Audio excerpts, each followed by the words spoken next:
So next we've got South Korea foremost wanted by Lazy Masquerade. The Japan one was pretty interesting. I knew like two of them. In this one, I should not know any of them. So let's see what happened. Have you ever looked at one of these most wanted posters and thought to yourself, how does someone actually end up on one of these? What kind of life, or choices, puts you in that top tier of fugitives? Well, I have. In fact, I recently made a video covering Japan's 4 most wanted suspects. That seemed to go down a treat, so I figured I'd turn this into a series. And for this second installment, we're heading across the sea to put Japan's uneasy neighbor under the microscope. Unlike many other countries, South Korea maintains an ever-changing list of high-profile fugitives known as the publicly wanted criminals. Twice a year, in May and November, 20 suspects are selected by a committee for nationwide manhunts and public exposure campaigns. They're typically ranked based on 3 factors: the severity of their crime, how long they've been on the run, and the urgency of their apprehension. In total, about 20,000 sheetlets like this are distributed around subway stations, hotels, bathhouses, rest stops, and funnily enough, plastic surgery clinics, places where those featured are likely to visit. That is smart, yeah, plastic surgery. When a suspect's face is added to one of these public wanted notices, there's a 45% chance of them being apprehended within 12 months. Not bad. These are the stories of 4 men who have repeatedly featured on the list, and who have still managed to evade capture for far longer than that. Fugitive number 1, Hwang Ju-yong. Bounty, 3 million won. South Korea has one of the most comprehensive and centralized ID systems in the world. At age 17, each citizen must register for a national identity card, which includes their resident registration number, and which is linked to a government database containing biometrics, like fingerprints. This ID is essential for a plethora of activities: opening a bank account, seeing a doctor, applying for jobs, even accessing some websites. Unlike many countries, it's nearly impossible to go a week in South Korea without having to prove you are who you say you are. On top of that, the country's blanketed with CCTV cameras. Surveillance is so widespread that tracking someone's movements can be as easy as following a digital breadcrumb trail. So how is it possible that some of the country's most wanted suspects can simply vanish? That's the question surrounding one man who's been on the run for over 17 years. On June 17th, 2008, a horrifying attack occurred in Gangnam, one of Seoul's busiest and supposedly safest districts. At approximately 8:30 p.m., right when people were finishing work and heading home, commuters heard a scream cut through the air. They tracked it to a narrow alleyway just behind the bustling express terminal, now known as Central City, and found 32-year-old Miss K and her 33-year-old boyfriend, Mr. B, crumpled on the ground. A man had stabbed the couple over a dozen times each before bolting across an 8-lane road, barely making it to the other side without being hit by traffic. Bystanders have been unable to get a good look at him. Both victims were rushed to hospital immediately, though it was clear they were in a bad state. By the time investigators arrived, Miss K was completely unconscious. However, her partner, Mr. B, was just about lucid. Fearing that he too may soon pass out, the officers begged him to muster up his energy and reveal the identity of the culprit who had stabbed them. Mr. B groaned in agony, but was able to get out a few words. It was K's ex-husband, Hwang Ju-yong. Miss K would sadly pass away shortly after the attack, though her partner, Mr. B, would miraculously make a full physical recovery. Alright. Had he not, had the killer's blade hit his heart instead of missing it by centimeters, then it would have taken detectives a lot longer to begin hunting the perpetrator. Born in 1975, Hwang Ju-yong had spent most of his life in his hometown of Gyeonggi-myeon working various jobs, such as an agricultural machinery broker, a taxi driver, and a multi-level marketing executive for a pyramid scheme. He has a very recognizable shin. Hwang knew how to suck people in, gain their trust, and keep them loyal, even while he was scamming them. But he was also hot-tempered, reckless, the type to go off the rails without thinking. All traits that would be his downfall down the line. Hwang met the future mother of his child, Kay, at some point in the mid-90s. She was initially attracted to Hwang, not just because of his confidence, but also his Fighter. physique. Hwang stood at around 5'11", tall by Korean standards, and was heavily built, with a background in Muay Thai. Mm. And yet despite his impressive size, under the surface, Hwang was nothing more than a possessive man-baby. Hwang and Kay married in 1997, though their relationship was turbulent and reportedly abusive from the start. They separated after just 3 years, but reunited briefly for the sake of their daughter. Again, it didn't last. After round 2 of a toxic, unstable marriage, they finally divorced in 2003, with Hwang declaring, "I want to marry someone else." You see, throughout his marriage to Kay, Hwang had secretly been involved with another woman, P. So he was They cheating. dated for 4 years, but P eventually discovered that he had lied about being single and having no children. She of course left him, but after the breakup, Hwang became obsessive. He stalked P, hacked into her computer, and threatened her new fiancé. After his new relationship failed, Hwang turned his attention back to Kay, calling her in 2008 and begging Man, what for a piece another of child, shit. claiming that he had changed. Kay, now in a new relationship and building a new life, refused to engage with him. But that simply wouldn't do. Hwang always got his own way. Choosing to ignore him wasn't an option. And so, a few days before the attack, Hwang called the police and falsely stated, "My wife left home, saying she was going to end herself. She won't answer the phone. I demand that you trace her whereabouts and give me her location." Did they do it? When that failed, he hired Well, a I private guess no, that investigator would make to find sense. her. And when that too didn't work, he decided to use their daughter as bait. After their divorce, the pair had agreed to share custody of their now elementary school-aged child. And so, Hwang sent Kay an email claiming that he had lost his job, was deep in debt, and needed her to temporarily take their daughter. He followed up with a 13-minute call to Kay, in which they discussed where to meet. But this wasn't set to be a peaceful reunion. At just after 8 PM on June 17th, Hwang arrived at the But Seoul how- Express bus terminal, parked his I mean, it's insane, but how did he go from "I want to get back together" to "since you're saying no, I'm gonna kill you and your husband"? I mean, it's insane, but damn. blue Hyundai New How do you in get to the that underground point? lot and left his daughter in the passenger seat. He then put on a wig and sat and wait for Kay to arrive at their designated meeting spot. But things didn't go according to his plan. Down the alleyway, Hwang saw his ex-wife, but she wasn't alone like he expected. She had brought Oh, company, her Sweet. new boyfriend, Yeah. Mr. B. The new couple stood face to face, talking about him no doubt. How aggressive he could be, how they'd need to be on their guard, and he was about to prove them right. Disguised in his wig, Hwang rushed towards them. Using a butterfly knife, which he kept concealed in his pocket, he charged at Mr. B and stabbed him 14 times in the stomach and chest. When B collapsed, Hwang wrapped his arms around Kay's neck and began dragging her, stabbing her about 18 times in the chest and abdomen before fleeing the scene. Fucked up. Police later found his vehicle, which contained both his daughter and a disturbing array of items. Hammers, knives, and a shovel.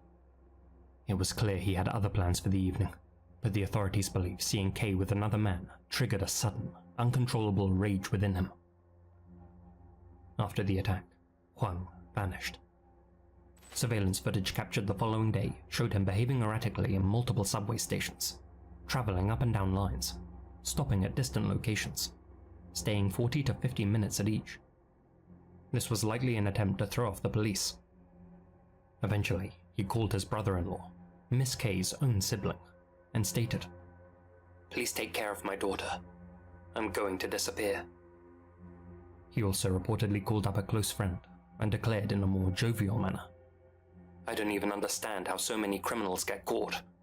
I'm confident I won't be."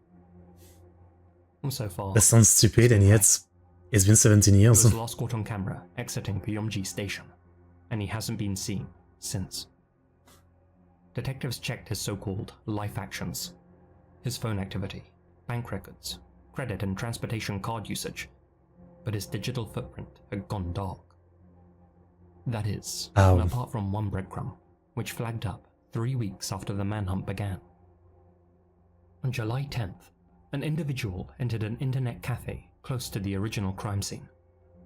This person, a male who went by the name Lee Bom-jun, registered an account using their national ID card. Once inside, he logged into Huang's personal email address. Okay. Though the store didn't have any internal CCTV cameras, this Lee Bom-jun was most certainly Huang Juyon. While online, he sent out messages to his nearest and dearest, stating that he would never be found and that he knew the authorities would now be monitoring his emails. The police searched the number on the ID card that Huang had used to register at the cafe and traced it back to a local female entertainment worker, a term that's often used to describe women who work at more illicit nightlife businesses. It's possible that while on the run, Huang had formed a romantic relationship with an employee at some dodgy establishment and either manipulated or convinced her to assist him. They also learned that after checking his emails, Huang accessed a recruitment website and browsed agricultural job listings, suggesting he was looking for work in rural areas where people might not recognize him or know about the case. The authorities interviewed his friends and relatives, who all remained tight-lipped and uncooperative. Aware that he had extremely poor eyesight and needed prescription glasses, they also distributed Huang's wanted flyers to opticians around the country, though they didn't hear back from any clinics. Over the years, several people reported that they had seen the fugitive working as a taxi driver or as a construction worker. Most of these tips were followed up on, but in each instance, the individual in question was proven not to be Huang. Alright. For 17 years, he's managed to avoid detection in one of the most heavily surveilled countries in the world. How? Well, there are 4 main hypotheses. I'll go over them now, from least to most likely. Theory 1. Something Huang, an avid outdoorsman, maybe in the mountains, surviving alone. In case like this, I always think like he just fled the country, even if it's not on any kind of official way. It is a bit hard. You can't really flee by land, I guess, because you have to go to North Korea, and I don't think anyone from South would be dumb enough to do that, right? So then I guess he would try to go to China with a boat, or maybe Japan, though Japan makes less sense, maybe. That's always what I think. They just found a way to flee the country. But experts are skeptical. Despite treating those around him like disposable assets, Huang was extroverted, social, and had many friends. Criminal profilers believe it's unlikely someone like that could isolate completely for so long. Even the most determined of fugitives tend to revert back to their old ways after a long enough period on the run. Though there's a slim chance they're wrong, the authorities don't consider this a real possibility. Yeah. Theory 2. Some speculate that Huang was smuggled out by sea to another Asian country, most likely China. Such a method of escape is popular among fugitives, as the local Coast Guard are famous for not checking ships thoroughly, and the South Korean authorities have been known to accept bribes and look the other way in past cases. However, this method is also risky, expensive, and requires a trustworthy broker. Such escapes can cost upwards of $40,000 US. I mean, the other way to do this is to try to get on a boat undetected, right? It's also a possibility. And this camera, give me a second.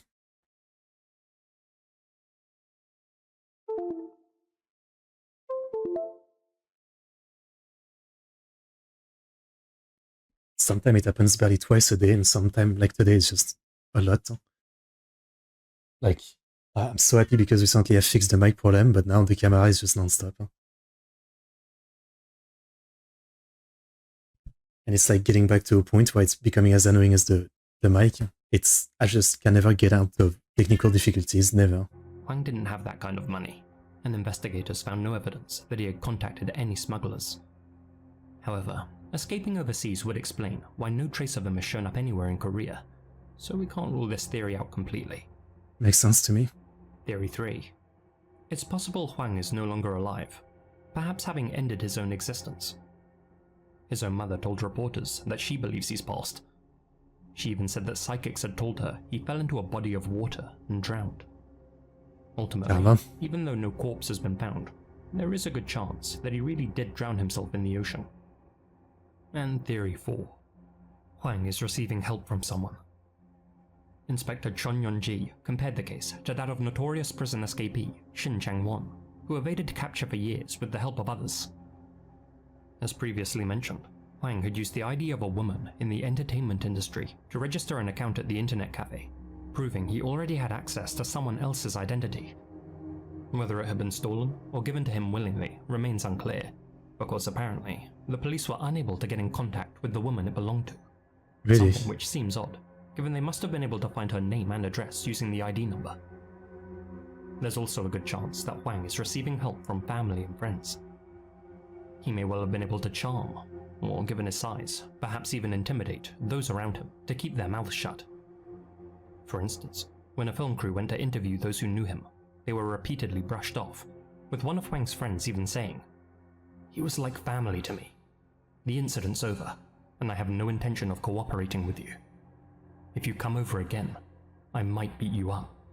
Damn. Whatever the case, if Huang has continued to change his ID, avoid digital traces, and stay off the radar, he could still be laying low somewhere in the country. Though given just how infamous his face has now become over the years, he likely would have needed to alter his appearance significantly. In Korea at least, that's not a huge problem. The country's the world leader in plastic surgery, with 1 in 5 South Koreans having had some form of cosmetic procedure done. But though these wanted posters are often distributed as surgeries throughout the nation, the surgeons themselves aren't legally obligated to report on any of their clients.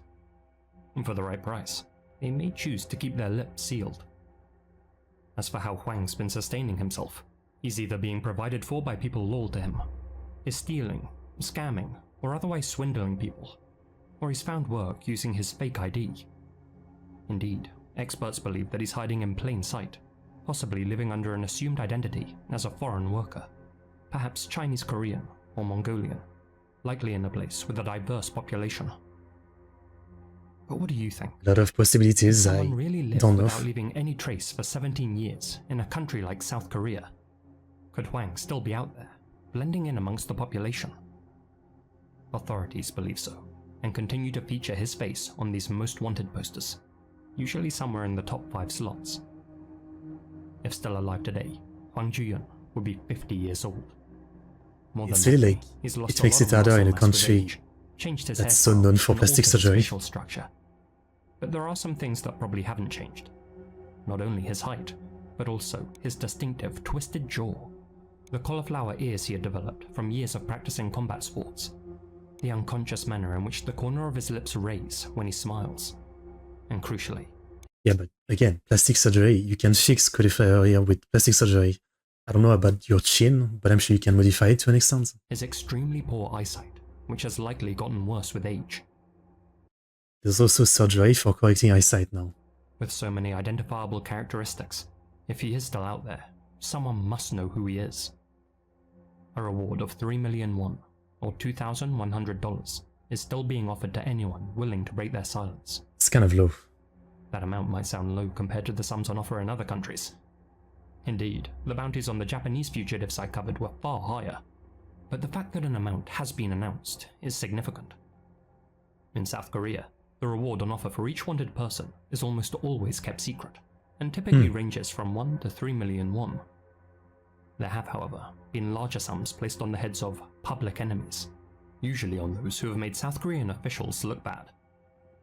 Perhaps Of the course. most notorious figure to ever appear on this list was Yoo Byung-young, a billionaire tycoon, de facto cult leader, and the head of the family that owned Chongha Jin Marine, the company that operated the ill-fated MV Sewol ferry. Ah, In April 2014, the Sewol capsized off the Sewol coast of disaster. Jindo, killing 304 people, most of them high school students on a field trip. There were multiple people to blame, of course, not Yeah. least the Coast Guard, who sat on their hands and botched the rescue effort. The captain who told his And passengers refused to the remain country in their helping. cabins, only to immediately abandon ship himself, and the education system for teaching youngsters to be passive and obedient to authority. But when officials began investigating the incident, it came to light that Yu had a long history of financial crimes and was directly implicated in the negligence and corruption that led to the sinking. But Yu had no intention of standing trial. In his mind, he was innocent, for as he preached to the members of his cult, the Salvation Sect, when someone is saved, they can Actual never sect. sin again, no matter what they do. So by the time the full extent of his involvement was uncovered, Yu had already gone into hiding. Damn. A nationwide manhunt followed, and Yu became the subject of the highest bounty in South Korean history. 500 million won, roughly $490,000. Now that's some real incentive. After months of searching, the businessman's badly decomposed remains were found in a rural plum orchard in Suncheon. A lack of clarity surrounding his COD begged conspiracy theories, with many believing that he paid off Korean authorities and escaped overseas. Indeed, the person who made the discovery didn't even know the body was Yu Byung-yun, and simply reported that he had found a deceased homeless person in a field. Since he didn't specifically state that he had found Yu Byung-yun, He's not getting the money. wasn't paid. Hopefully the amount placed on Hwang Ju-yun will be.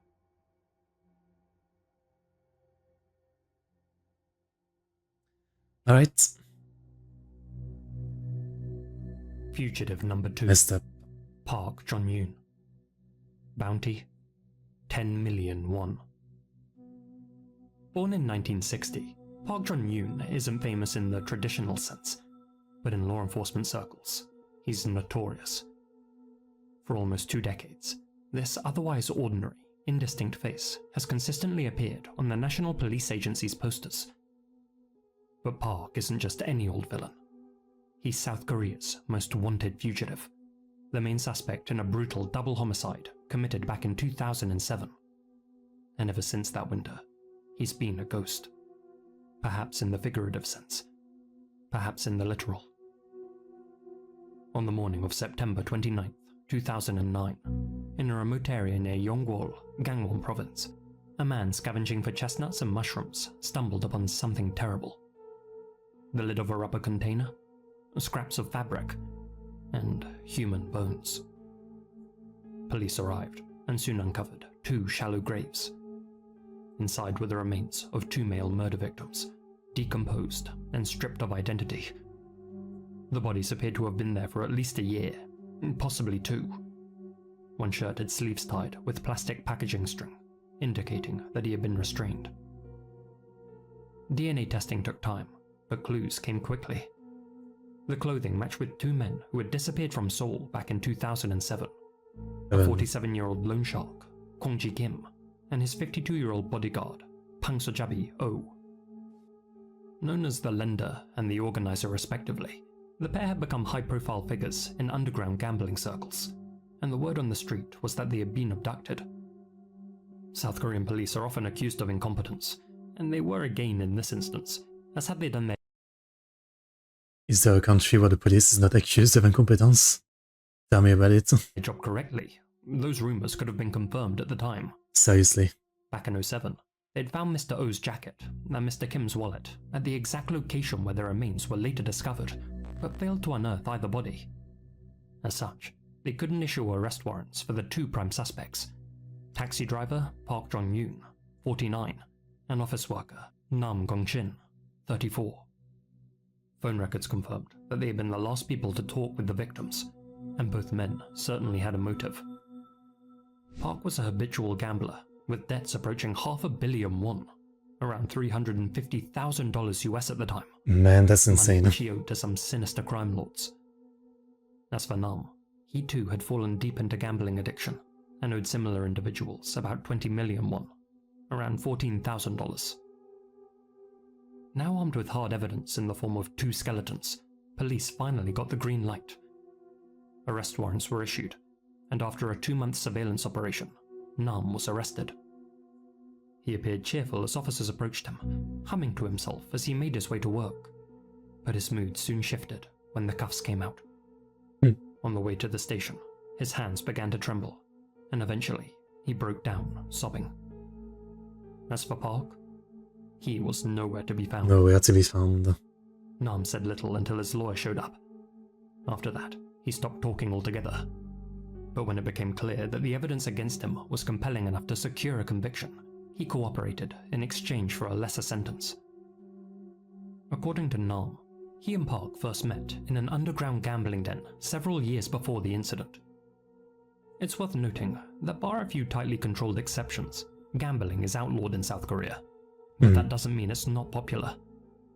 The NGCC estimates that 5.5% of South Koreans can be classified as gambling addicts. Nam Kung-shin and Park Jong-yoon were but 2 of 2.4 million residents hooked on dice and cards. They also had similar play strategies. You know how you sometimes find people who match your betting style in those places? Nam later recalled Your to betting investigators. style, huh? Well, that was us.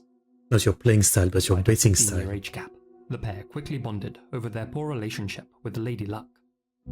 Together, they traveled to places like Gangwon-land, the only casino where South Koreans can legally bet, emptying their wallets and dreaming of that one big win that they both sorely needed. And after a chance encounter in April 2007, they thought that they'd hit the jackpot. During a particularly shady game, Park met and acquainted himself with an off-duty bodyguard, Mr. O. Whispers in Seoul's nightlife scene claimed that his boss, Mr. Kim, carried stacks of cash in the trunk of his Mercedes, perhaps as much as 200 million won. Park and Nam had heard those same rumors, and if there's one thing you can take away from this video, it's that money, or the lack of it, can make people do unforgivable things. I don't think anyone is surprised by that. On December 11th, 2007, Park called Mr. O and invited him over to the semi-basement room that they often used as a gambling den. There, Park told Mr. O about his plan to steal the fortune hidden in Mr. Kim's vehicle.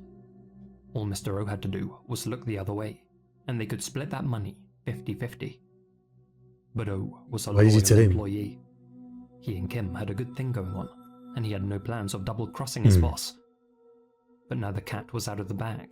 Park couldn't just let O walk away. Later that gloomy evening, Park made a second phone call, this time to Nam. "Come over immediately," he told him. "We're about to strike it big."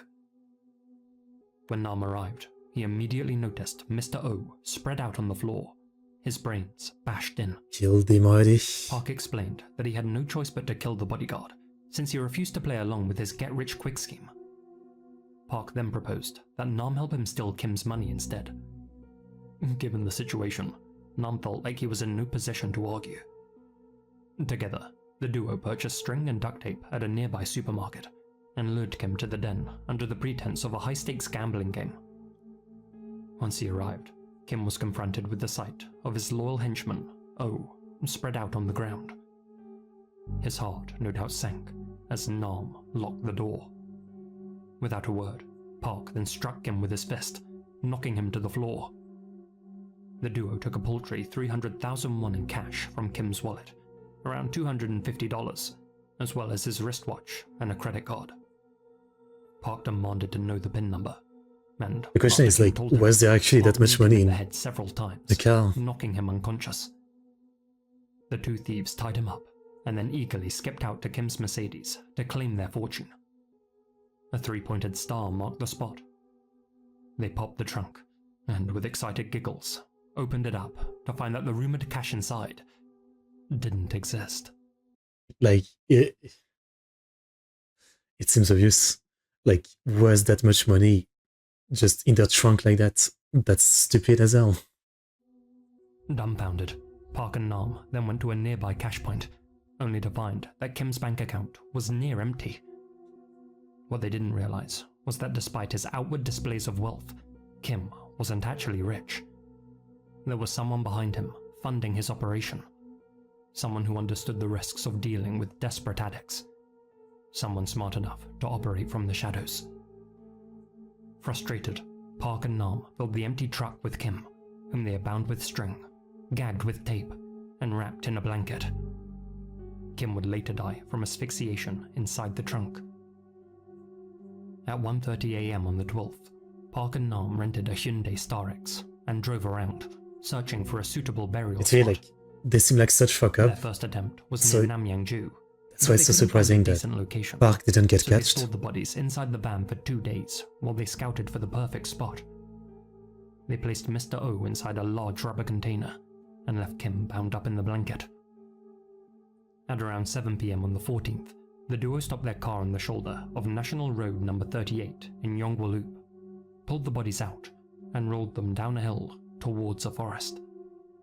Nam would later reenact this with investigators using life-size dolls. After tossing out both bodies, Nam dug a grave while Park stood watch. However, given that it was a crisp -7 degrees Celsius that night, the earth was frozen solid and extremely hard to dig. Park wasn't satisfied with Nam's shoveling speed, and thus he took over and told Nam to go and keep an eye out. Call records show 3 phone conversations between them during that time, proof that they were both at the scene and cooperating. A week later, on December 18th, further phone records showed that the 2 killers returned to the burial site together. Their devices pinged off a nearby cell tower.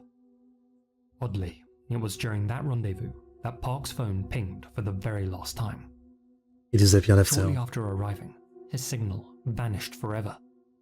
In fact, every trace of him vanished.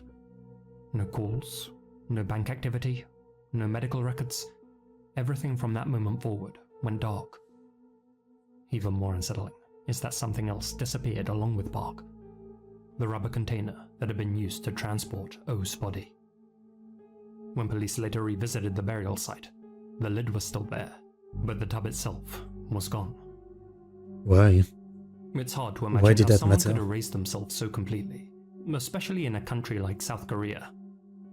Over the years, certain rumors have swirled that Park escaped to the Philippines, or found work on a deep-sea fishing vessel, or hid among some fringe religious group.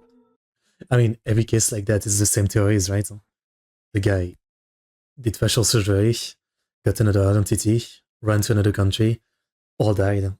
It's always the same, rumors, and there's just not enough to actually like pinpoint one of them as the most logical.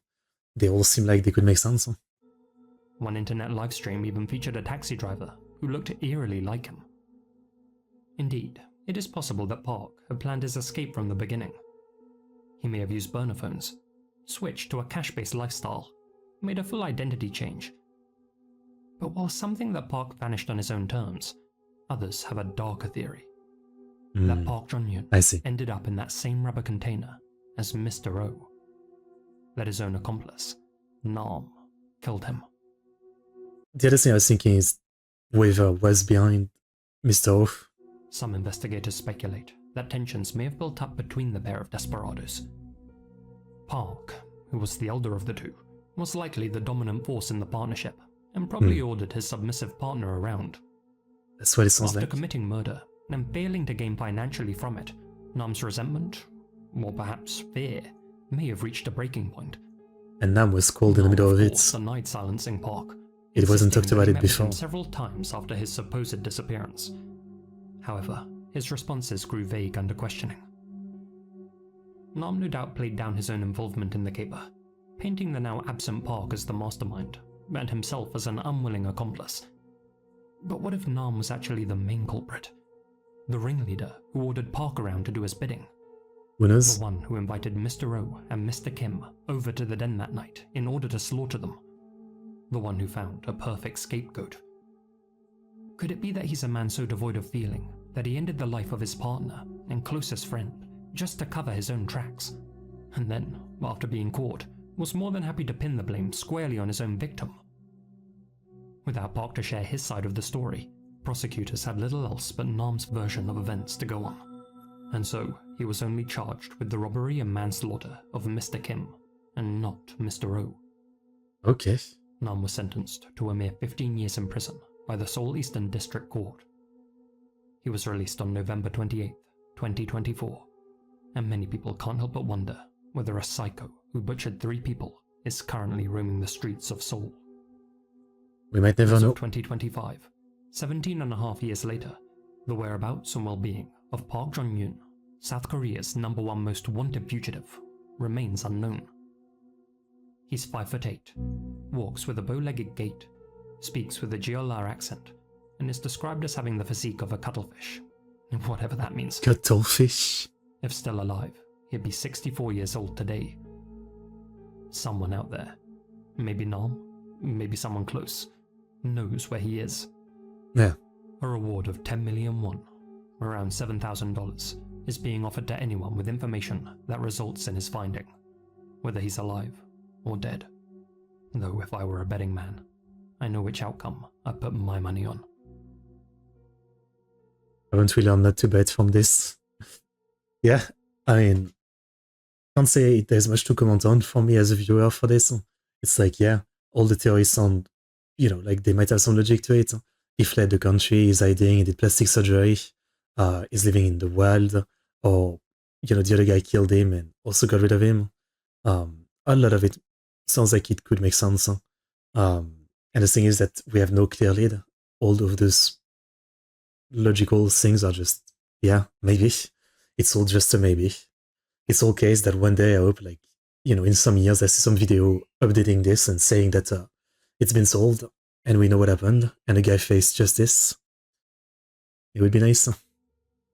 Fugitive number 3. Choi Young-bae. Bounty? Unknown. This doesn't make it very unfolded in Seo-san. I don't understand the system of the unknown bounty. I almost feel like that if it's super low, they're gonna say unknown, so it doesn't sound very enticing. Unknown because it's $5. I don't know. A quiet, unassuming village tucked away in Yeongdang County. Back in 2004, one resident, a 48-year-old woman known only as Miss Park, had earned a reputation among the locals, but not for reasons anyone would envy. She was notorious for borrowing money from other villagers and blowing it all on luxury items. Her debts, however, were rarely repaid on time, if at all, which led to rising resentment from neighbours. Many in the village spoke openly about having lent her money, only to be left waiting. But of all of her creditors, none had more. Random point, but this stock footage is reused in so many videos. Whether they show Korea or Japan. Money, only to be left waiting. But of all of her creditors, none had more cause for concern than 45-year-old Choi Young-bae, a local family man known for his steady work ethic and willingness to lend a hand. Choi had not only loaned Miss Park a significant sum, but he had also co-signed a bank loan in her name. In Korea, co-signing isn't taken lightly. If the borrower defaults, the co-signer assumes full responsibility for the debt, and by mid-2004, the banks were closing in, demanding that Mr. Choi settle the balance himself. For a man with a spotless reputation and a family to support, it was a crushing burden. By all accounts, Choi was the kind of person others relied on. But why did he even do it in the first place? He never hesitated to help other villagers out with their problems, big or small. But in this instance, his generosity had gone too far. Those close to Miss Park had repeatedly warned her, "You really need to pay Choi back before June 21st. Park would smile and nod along, but their words went in one diamond-studded ear and out the other. It was obvious she had no intention of coughing up any cash. Choi, growing increasingly desperate, would often show up at her home unannounced, but Miss Park always found ways to avoid him. She'd change her phone number, or slip home late at night when the rest of the village was asleep. Okay. Choi's mounting frustration didn't go unnoticed by the other locals. June 21st came and went, and residents half expected an explosive confrontation. But instead, nothing. Neither Miss Park nor Mr. Choi were seen or heard from. Days passed in uneasy silence. Then, on June 24th, a chilling confession. Who killed One Ruth? of Choi's friends testified that while drinking together that night, Choi pulled out a knife and said, "By the way, I killed Miss Park. I'll lend myself too." Just, by the way. His friend, stunned, managed to calm him down. And what the fuck do you mean? I guess he was drunk, but it's by the way, this drink is pretty good, but by the way, here's a knife that I killed someone with, by the way. Okay. brushed off his outburst as drunken bluster. Just the bitter words of a man pushed to his limits. At around 10 AM on June 25th, though, a neighbour stopped by Miss Park's home and walked into a grim scene. Alright. There, lying motionless on the floor, was Really, earlier in the stream watched a case about, this Japanese streamer girl who did something similar, right? Scamming a guy non-stop, with never any attention of repaying him. And same thing, eventually he just stabbed her to death. It seems to be another similar case. I mean, again, I just don't understand the mindset of people like that. I mean, for me, I've never like landed more than, well, to more stranger type, I would say like $20. To family, it was like a few hundred, you know. So I can't say it was over thousands and thousands, but even then, it's the kind of thing where like it already feels like a lot, and it already feels like there's a weight on it. And I've never like really I've borrowed from the bank, but not from people like that, you know. But if I did, yeah, I mean, again, I would be afraid of what like how they would react if I don't repay them. Even if I had borrowed, let's say like 5,000 euro, that would be like such a lot that I would be scared if I don't repay it, you know. Park. A forensic examination would later confirm what the scene already suggested. She had been ambushed and struck twice in the head with a blunt object, most likely a hammer. The first blow had incapacitated her. The second was delivered to make sure she wouldn't survive. This wasn't an act of sudden rage. This was premeditated. When investigators arrived in Seosan, Choi's demeanor shifted noticeably. Witnesses said that the typically upbeat salaryman now appeared anxious, visibly shaken even. Some speculated he was simply reeling from the reality that he'd never recover his money from Miss Park. But given the confession he had already made to his friend the night prior, others believed that he was dogged by guilt.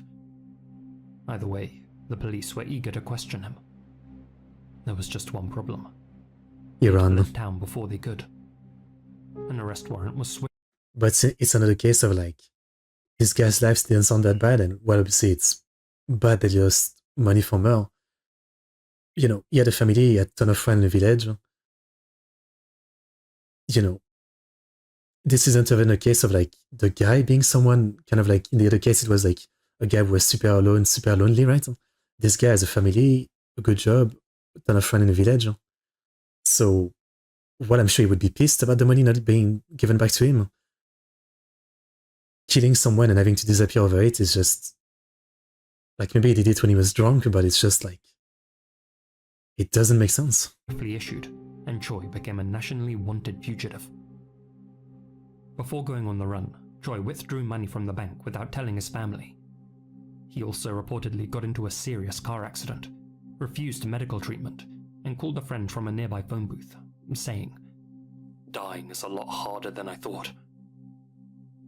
Police theorize that between the night of June 21st and the early morning of June 22nd, Choi hid behind the wall next to Miss Park's front gate and waited for her to return home. When she did, he followed her inside, cornered her in the living room, struck, and then struck again. For 2 days, he ruminated on what he had done, before meeting with his friend for drinks and making his confession. Since vanishing, Choi's been a mainstay on South Korea's national wanted posters, with this photo of him typically featuring somewhere in the top 6 slots.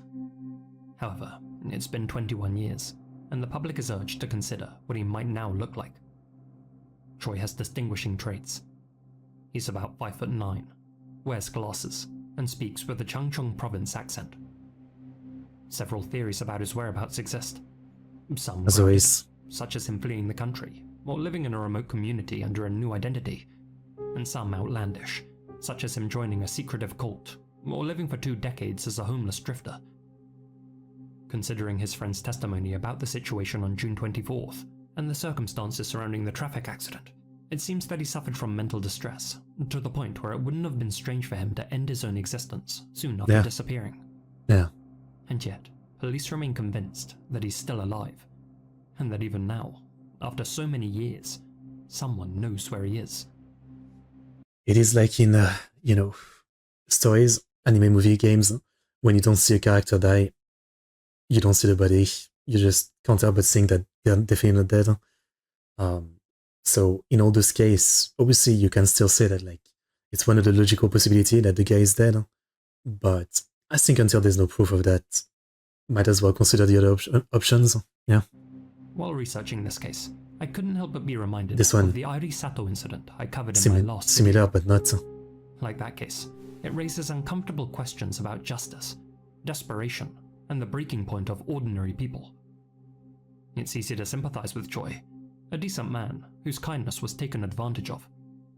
But again, I think the massive difference is like, we don't know the details for sure, but the other guy was completely alone, and all he cared for was this girl that he thought also liked him, and yet she was only stealing money, while this guy, family, job, kids, friends, he seemed to have a lot more of an actual life, right?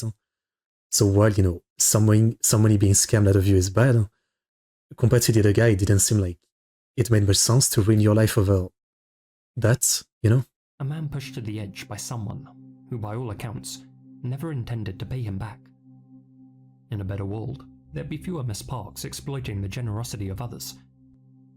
But no matter how much sympathy one may feel, it's important to remember that Choi was an adult of sound mind who made the conscious decision to co-sign a neighbor's loan. A decision he Which later came seems to stupid. regret, but one that didn't justify taking a life. No matter what the provocation, no one has the right to act as judge. I mean, especially because from what he said, he didn't even try any kind of legality about it. Like, he didn't seem to try to go to the law about this. Jury, and executioner. And so, despite the sympathy that still lingers in Cut. public memory and on internet discussion boards, Choi Young-bae remains a wanted man, and his face continues to appear on police posters across the country. A reward is Fair being enough. offered for information leading to his capture, though the exact amount hasn't been publicly announced.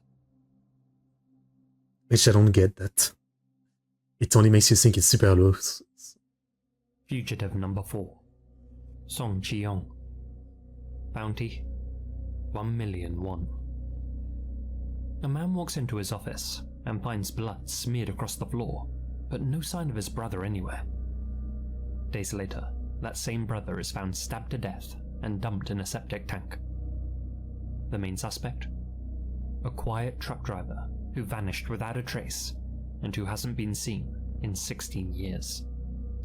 16 It was years. April 21st, 2009, in the picturesque and laid-back city of Jeonju.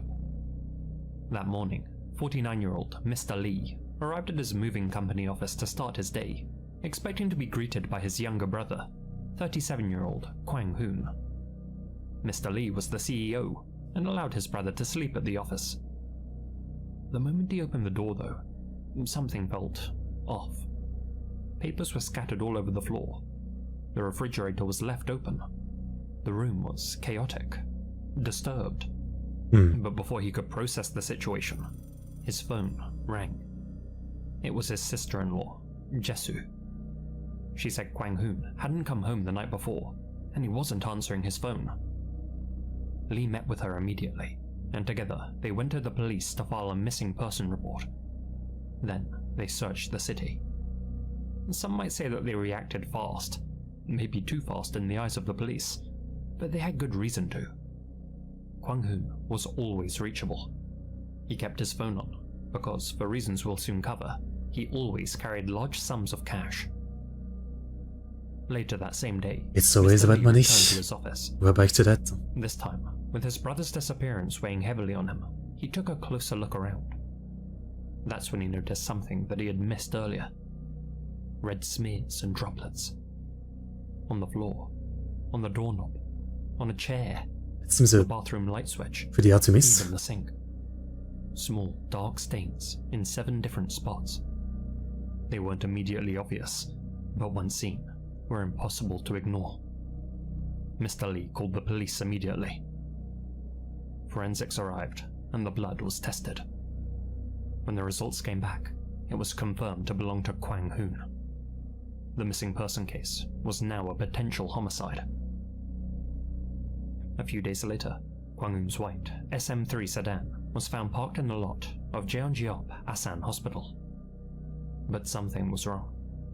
The license plates had been swapped out, clearly a deliberate act to obscure the vehicle's identity and mislead anyone looking for it. Yeah. A forensic sweep of the car turned up fingerprints on the driver's side handle and steering wheel. They matched with Song Chi-young, a 38-year-old truck driver employed at the same moving company. It didn't take long for police to zero in on Chong as their prime suspect. His alibi was shaky at best. April 20th, the day Kwang Hoon disappeared, was Song's wife's birthday. She had been expecting him home for dinner, but he never arrived. When he still wasn't back I at mean, 8 PM, she went to his workplace, only to find it dark and empty. that is Then, very sassy. at 9:30 PM, Song finally walked through the door. But something was clearly wrong. His clothes were soaked, his body covered in mud, and he had fresh injuries on his hands. When questioned, he claimed that he had fallen. That might have passed as a clumsy excuse, but what happened next raised even more suspicion. Oh boy. At 2:30 AM, Song left the house again. When the police later asked where he went, he said that he had simply gone out for a beer. But his wife told a different story. She remembered him leaving in a white sedan, one she didn't recognize. A white sedan, just like Kwang Eun's. Song returned about an hour later. Investigators soon uncovered a deep connection between Song and Kwang Eun, one What that is made it? his motive painfully clear. Money landing again? Kwang Eun wasn't just an employee at the moving company. He was what's known in gambling circles as a Kong Chikun. He lent money to wannabe high rollers, often fellow truck drivers at the company. and It's his collected money. interest, usually during illegal games held at the workplace. It's the same every time. Song, it turned out, had been a frequent participant. On April 19th, the day before the disappearance, a gambling session had taken place at the office. Song had lost everything and borrowed 500,000 won from Kwang Eun to continue playing. The next day, he was due in court for a bankruptcy hearing. That April 21st court appearance ended with Song officially declared bankrupt. Under Korean law, personal bankruptcy can lead to as much as 90% of one's debts being forgiven, something meant to help give people a second chance. It's believed Kwang Eun may have confronted Song after learning about his bankruptcy. The amateur loan shark likely wanted his money back. Some speculate that an argument erupted into violence, and that's when Kwang Eun was killed. I see. But there was still no body to confirm that.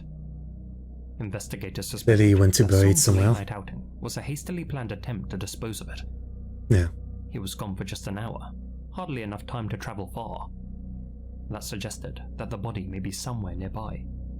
Yet despite thorough searches, they found nothing. Without a body, and with only circumstantial evidence at best, police couldn't formally charge Song with anything. The fingerprints in Kwang Eun's car could be explained. Song did work with him after all. There Yeah. was simply no smoking gun. And so, to find one, they Then, called give Song me a back in second. for questioning.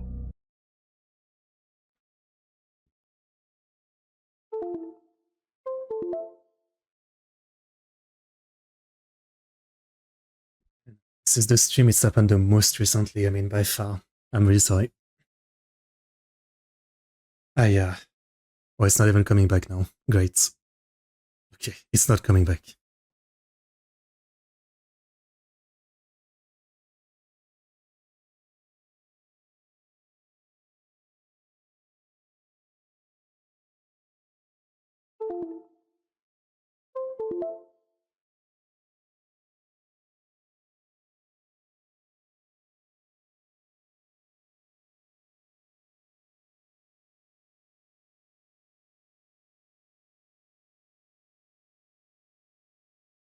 It's, yeah, it's my reality, as always.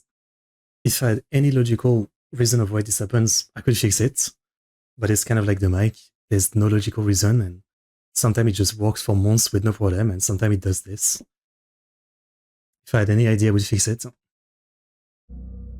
This time, he didn't show. On April 24th, just a few days after the investigation began, Song took his wife and 3 daughters to Boangon and checked into a motel. At approximately 10 AM, It's on the interesting that he 25th, disappeared later, Song this told one. his wife that the police would now be looking for him, but cryptically stated, "Whatever anyone says, please believe me. I was only a witness." She asked him to elaborate, but he said he needed some time to clear his head first. She gave him 100,000 won in cash, around $70 US, as well as a debit Oh, card. okay. Then he left. That was the last time anyone saw Song Ji-young. Coincidentally, or not, April 25th was also the day of his second scheduled police interview. When he failed to appear, a wanted order was issued. For 5 long years, nothing happened.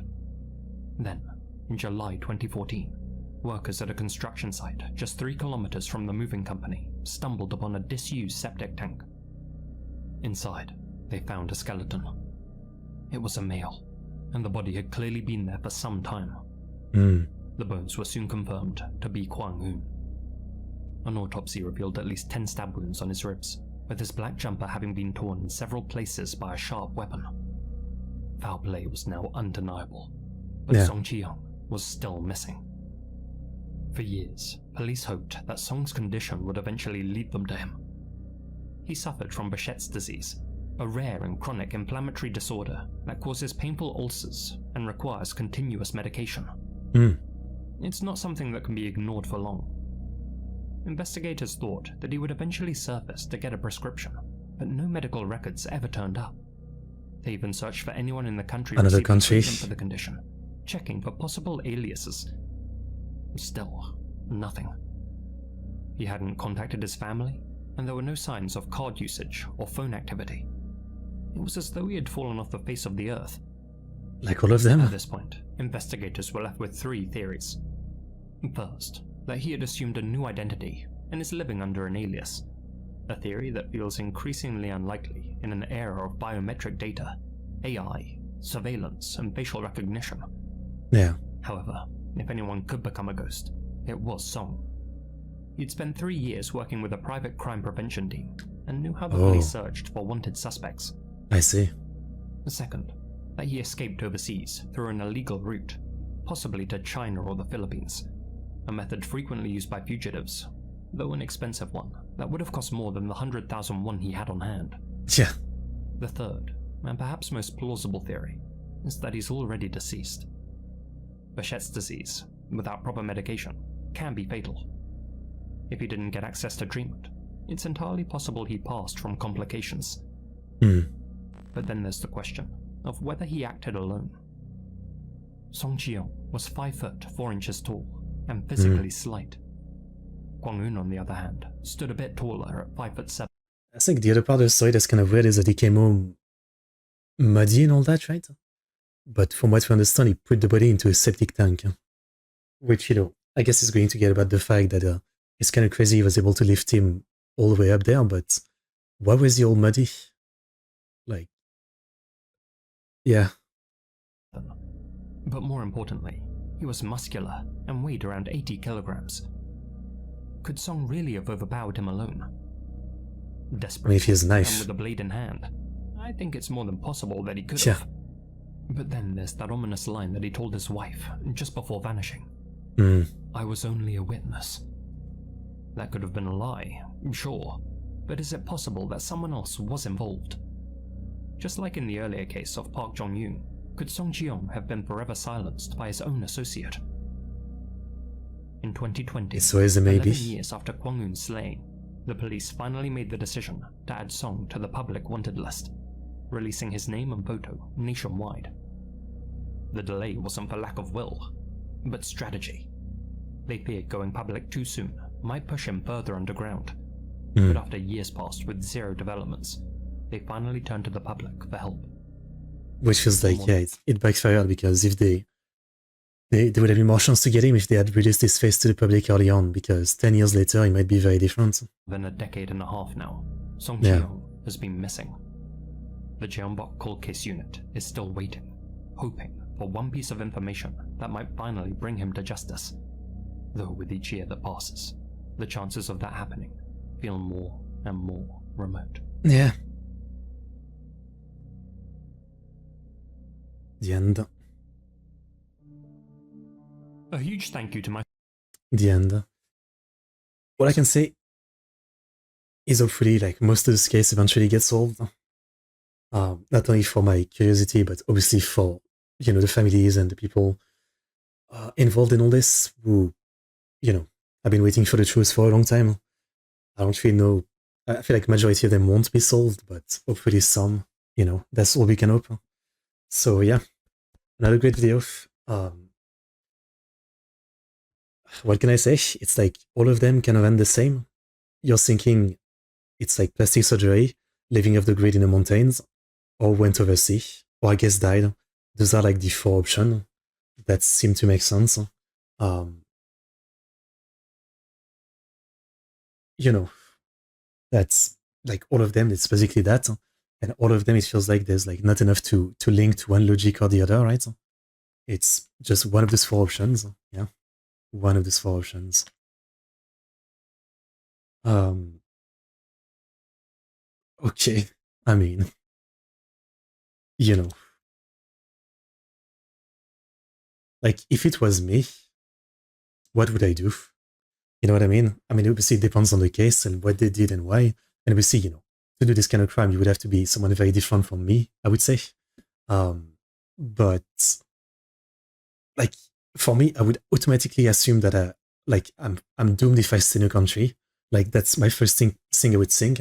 Like even if I do plastic surgery or stuff like that, like there's no way I can stay in a country, so I would try to go elsewhere. And if I don't have $40,000, which I probably wouldn't have, you would try to find a way to sneak off somewhere, Like, obviously in Korea, the problem is that you can't just sneak into the next country because it's fucking North Korea, right? So you'd have to go by sea. So you could go to Japan, Philippines, or China. I don't think it makes any sense to get a boat yourself. You could steal a boat, maybe. And by boat, I don't mean like, one of the small ones that you sit in for fishing. Like, this is the kind of sea where you need a real boat. And then you would have to escape the authorities, which doesn't make sense. So I think the logical thing is either, like try to sneak into some cargo boat or whatever kind of boat and try to get out. Because obviously a plane doesn't make sense. Yeah. I guess that's what I would try to do. Just sneak on some boat. That's like the only thing I would do. That makes sense. Yeah. Yeah. Anyway, that's my thoughts on all this. Last one for today, but yeah, next time we'll watch more, probably Lazy Masquerade. There's a lot of great video from this channel. Once again, you guys can feel free to suggest videos, be it like true crimes like this or horror videos, and maybe next time I'll have them on the stream. I think I'll do 2 more streams like this. Next time will be about the same length, and maybe the next one after that, the final one, will be like a longer one, where we check out a lot of videos and maybe do it for a longer amount of time. But for today, that will be it. I enjoyed it. I hope you guys enjoyed the reaction. As always, tomorrow I'm doing Oma Musume and a game called Cursed Digicam.